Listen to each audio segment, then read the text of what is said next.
Welcome back to Fox News Rising. 6:21 is the time right now. In a few years, new cars must be about 60% more fuel efficient.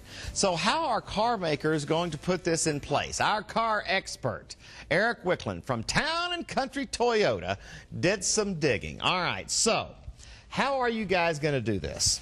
Good morning, Mark. Hi, Eric.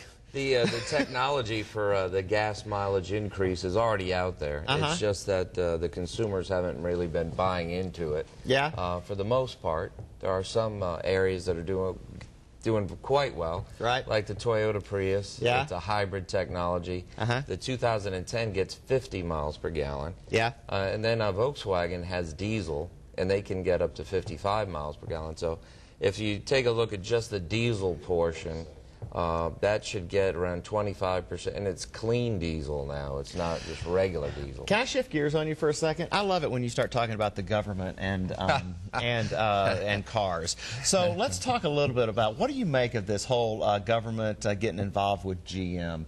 They're not really in the business of making money, are they? The government? Right. No, the government should be running the government and taxing revenue, not trying to create it.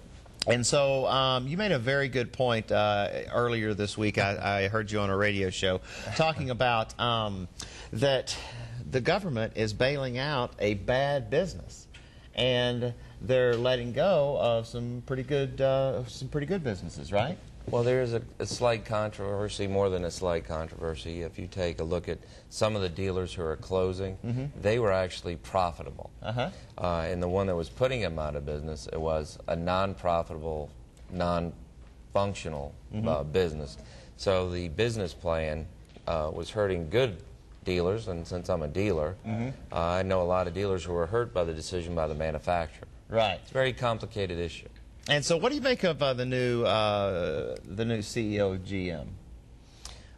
He's making Joe Biden look good, I think. Really? Well, you know, he came on the other day and said, I don't know anything about cars. That's what I mean? Yeah. And you think he can run this company? I wouldn't hire somebody to build my house that didn't know how to build my house, like a contractor with... Who appointed him? I think the government panel. Really? There's some other things that are going to increase gas mileage, too. There's a dual clutch transmission, direct port injection versus multi-port. And maybe we'll get to it next week. I just love it when you get on those little soapboxes. I just think you ought to have your own radio show. Oh, wait, you do. Yeah, thanks, Mark. Send in your questions, everythingauto@hotmail.com. And he's on every single Saturday morning on WFNZ. All right, we got to go to the forecast on the 4s.